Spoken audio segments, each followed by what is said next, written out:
नमस्कार साथियों, स्वागत है आप सभी का हमारे YouTube चैनल ज्ञान कामना पर। तो दोस्तों, राजस्थान में आरटीई एडमिशन सेशन 2024-25 के लिए ऑनलाइन आवेदन फॉर्म कैसे भरा जाता है, इसके बारे में इस वीडियो में आपको स्टेप बाय स्टेप जानकारी देने वाला हूं, यानी फॉर्म भरकर आपको दिखाने वाला हूं।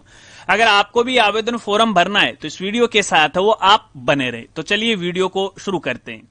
तो दोस्तों, आरटी का फॉर्म भरने के लिए सबसे पहले आपको राजस्थान की प्राइवेट स्कूल का जो पोर्टल है, जिसे हम पीएसपी पोर्टल या आरटी पोर्टल के नाम से जानते हैं, इस पर आपको आना होगा। और इस पोर्टल का जो लिंक है या फिर जो यूआरएल है वो है rajpsp.nic.in। जब आप इस पोर्टल पे आओगे, इस तरह का इंटरफेस आपको दिखाई देगा। अब आरटी का फॉर्म भरने के लिए आपको थोड़ा सा नीचे आना है और यहाँ पे एक ऑप्शन आपको देखने को मिल जाएगा, छात्र ऑनलाइन आवेदन। आपको इसी ऑप्शन पे क्लिक करना है। जब आप इस पे क्लिक करोगे तो इस तरह से एक नया पेज ओपन हो जाएगा। अब यहाँ पर आने के बाद आपको देखने को मिलेगा छात्र ऑनलाइन आवेदन। आपको इस पे क्लिक करना है तो फिर से यहाँ पे नीचे आपको देखने को मिलेगा ऑनलाइन आवेदन के लिए यहाँ क्लिक करें, तो आपको यहाँ पे क्लिक करना है। अब जैसे आप इस पे क्लिक करोगे तो यहाँ पे इन एडमिशन को लेके कुछ बेसिक जानकारी दी गई है। अगर आप पढ़ना चाहते हो तो पढ़ लीजिएगा, अन्यथा लास्ट में आपको बॉक्स मिलेगा, इस पर आपको टिक लगाना है। टिक लगाने के बाद यहाँ पे ये एरो दी गई है, इस पर आपको यहाँ पे क्लिक करना है। अब जैसे आप इस पे क्लिक करोगे तो यहाँ पे फॉर्म है वो शुरू हो जाएगा। अब इस फॉर्म की यहाँ पे देखिए कई स्टेप हैं, सभी स्टेप को आपको कंप्लीट करना है। इसमें पहली जो स्टेप है वो है सामान्य जानकारी। तो इस सामान्य जानकारी के अंदर यहाँ पे सबसे पहले जो भी स्टूडेंट है, यहाँ पे उसकी जो कैटेगरी है, जनरल है, ओबीसी है, एससी एसटी है, आपको यहाँ पे सेलेक्ट करना है। इसके बाद आगे यहाँ पे स्टूडेंट की जो भी जन्म तिथि है आपको यहाँ पे फिलअप है वो कर देना है। तो जैसे मैं यहाँ पे एक जन्म तिथि है वो भर लेता हूँ। यहाँ पे ये जन्म तिथि मैंने यहाँ पे भर ली। जन्म तिथि भरने के बाद आगे यहाँ पे पूरे परिवार की जो वार्षिक आय है वो वार्षिक आय आपको यहाँ पे फिल करना है। इसके बाद यहाँ पे यदि बालक अनाथ कैटेगरी से है तो हाँ में आपको जवाब देना, अन्यथा नहीं में। यहाँ पे देखिए काफी सारे ऑप्शन आपको देखने को मिल रहे हैं। जो आप पे लागू हो रहा है वहां पे हाँ कीजिएगा, अन्यथा आपको यहाँ पे नहीं करना है। इसके बाद यहाँ पे जो भी स्टूडेंट है उसका जो जेंडर है वो यहाँ से सिलेक्ट है वो कर लीजिएगा। इसके बाद यदि उसमें कोई शारीरिक विकलांगता का दोष है तो हाँ कर दीजिएगा, अन्यथा आपको नहीं करना है। इसके बाद यदि परिवार बीपीएल श्रेणी से है तो आपको हाँ करना है, अन्यथा आपको नहीं करना है। हालांकि ये सब पे लागू नहीं होता है, जो बीपीएल श्रेणी के अंदर है उन्हीं पे लागू होता है। इसके बाद आगे आपको ऑप्शन मिलता है पात्रता जांच। इस वाले ऑप्शन पे आपको क्लिक करना है। यदि नियमानुसार यहाँ पे जन्म तिथि सही है तो आपको देखिए ग्रीन मैसेज है वो देखने को मिल जाएगा और कहेगा कि यहाँ पे है ये पात्रता सही है। आपको इस बॉक्स को है यहाँ से क्लोज है वो कर देना है। इसके बाद और कुछ बेसिक जानकारी आपको यहाँ पे है वो भरना है। यहाँ पे देखिए सबसे पहले जो भी कैंडिडेट का नाम है वो नाम आपको यहाँ पे है वो भर देना है। तो चलिए मैं यहाँ पे नाम है वो भर देता हूँ इस तरह से। इसके बाद यहाँ पे देखिए आगे पूछा गया है प्रवेशार्थी के आधार विवरण का प्रकार। यदि यहाँ पे स्टूडेंट का आधार नंबर है तो इसे सिलेक्ट कीजिएगा। यदि अभी तक आधार नंबर नहीं बना है, यहाँ पर केवल जो स्लिप है अगर वो है तो इसको सिलेक्ट कीजिएगा। अगर आधार नंबर है तो यहाँ पे आपको आधार नंबर वो डालना है। इसके बाद यहाँ पे जो भी स्टूडेंट है उसका धर्म क्या है आप अपनी आवश्यकता के अनुसार यहाँ से सिलेक्ट कर लीजिएगा। इसके बाद आगे यहाँ पे जो भी स्टूडेंट है उसके पिता का नाम आपको यहाँ पे वो डालना है और उसके बाद उसकी जो माता का नाम है यहाँ पे आपको इस तरह से वो डाल देना है।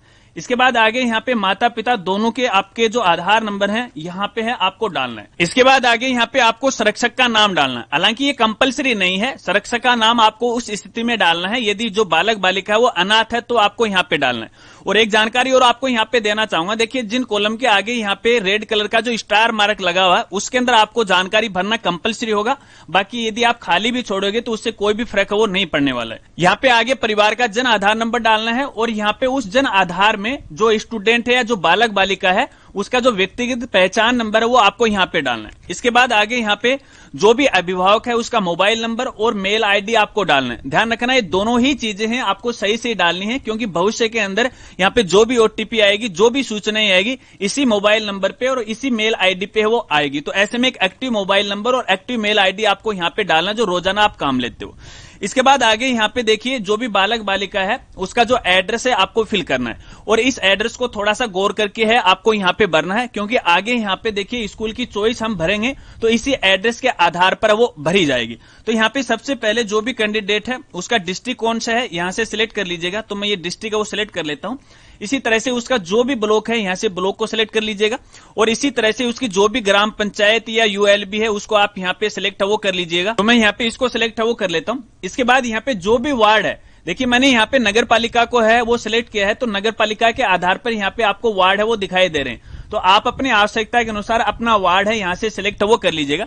इसके बाद जो भी आपका पिन कोड है यहाँ पे पिन कोड इस तरह से डाल दीजिएगा। इसके बाद यहाँ पे कैंडिडेट या अभिभावक का पूरा पता है आपको यहाँ पे वो डाल देना है। चलिए इसके बाद आगे यहाँ पे जो भी स्टूडेंट है उसकी जो फोटो है आपको अपलोड करना है, और ध्यान रखना है यहाँ पे फोटो की जो साइज होगी अधिकतम 20 KB होगी, और यहाँ पे देखिए पिक्सल में इसकी साइज है 525 बाई 420 पिक्सल, ठीक है ना।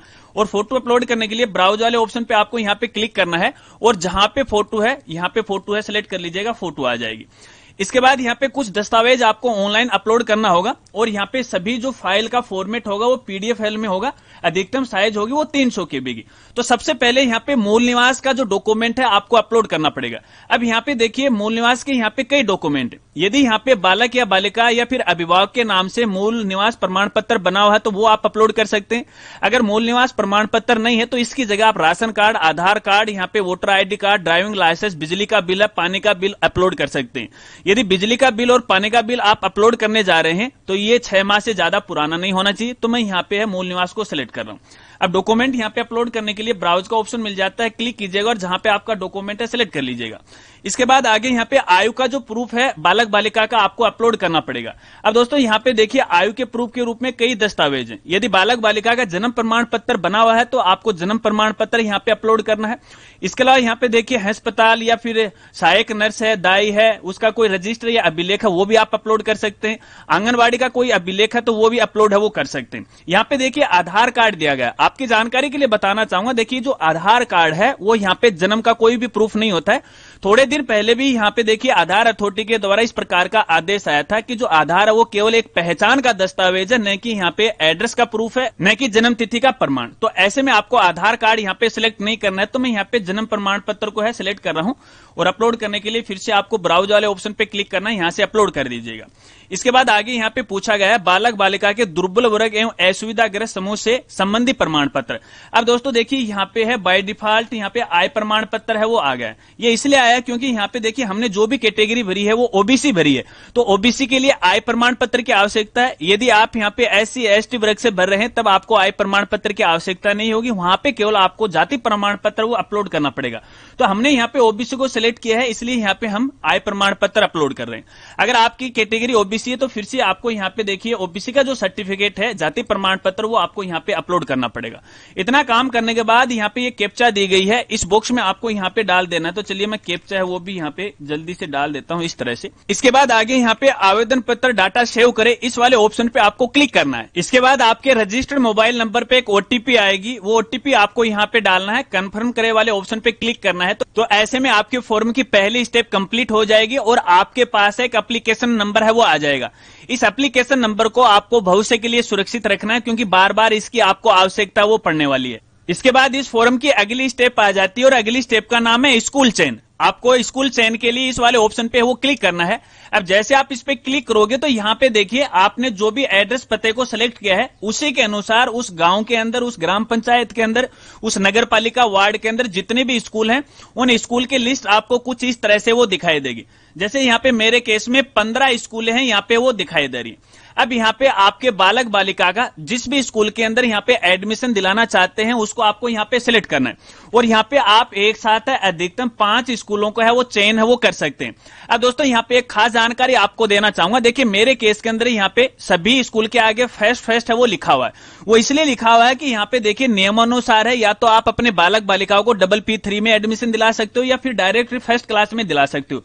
तो जिस प्रकार से यहाँ पे स्टूडेंट की जन्म तिथि है उसी के अनुसार यहाँ पे देखिए क्लास है वो दिखाएगा। ऐसा नहीं कि यहाँ पे दोनों क्लास है आपको वो दिखा देगा, जन्म तिथि के आधार पर वो दिखाई देगा।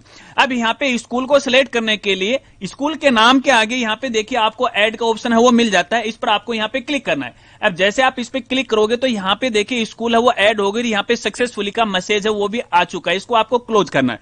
अब जिस स्कूल को हमने यहाँ पे सिलेक्ट कर लिया उसके आगे यहाँ पे देखिए डिलीट का ऑप्शन आपको नजर आएगा, ठीक है। अगर आप डिलीट करना चाहते हो, गलती से ऐड हो गए तो यहाँ से आप इसे हटा भी सकते हो। इसके अलावा यदि आप और स्कूल को ऐड करना चाहते हो तो बारी बारी करके एक एक स्कूल को यहाँ से आप ऐड है वो कर लीजिएगा। तो मैं यहाँ पे लगातार 5 जो स्कूल हैं वो सिलेक्ट कर रहा हूं। आप अपनी आवश्यकता के अनुसार अपनी मर्जी के अनुसार आपको यहाँ पे 5 स्कूल को सिलेक्ट करना है। तो यहाँ पे देखिए हमने 5 स्कूलों को सिलेक्ट कर लिया। अब जैसे ही यहाँ पे 6ठी स्कूलों को सिलेक्ट करेंगे तो ये बोल देगा कि यहाँ पे आप केवल 5 ही स्कूल को है सिलेक्ट है वो कर सकते हो। अब स्कूल सिलेक्ट करने के बाद आपको लास्ट में आना है और यहाँ पे ये एरो का ऑप्शन आपको मिल जाएगा, इस पर आपको यहाँ पे क्लिक करना है। अब जैसे आप इस पे क्लिक करोगे तो यहाँ पे देखिए अगली स्टेप आ गई, और ये जो अगली स्टेप है इसका नाम है आवेदित स्कूल, यानी पीछे हमने जो भी स्कूल को सिलेक्ट किया है उन सभी स्कूल का नाम आपको यहाँ पे वो दिखाई देगा।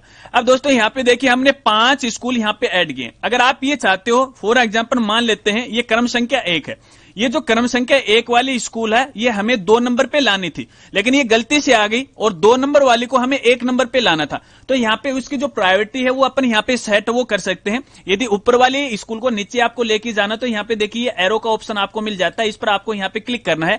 तो देखिए नीचे वाली ऊपर आ गई और ऊपर वाली नीचे आ गई। इसी तरह से है, आप जिस भी स्कूल को नीचे या ऊपर करना चाहते हो उस हिसाब से आप कर सकते हो। तो चलिए मैं 1-2 आपको करके वो दिखा देता हूं, ठीक है। बस यहाँ पर इस स्टेप के अंदर आपको यही काम करना है। उसके बाद आपको ये एरो है, इस एरो वाले ऑप्शन पे आपको यहाँ पे क्लिक करना है तो आपकी स्टेप वो कंप्लीट हो जाएगी।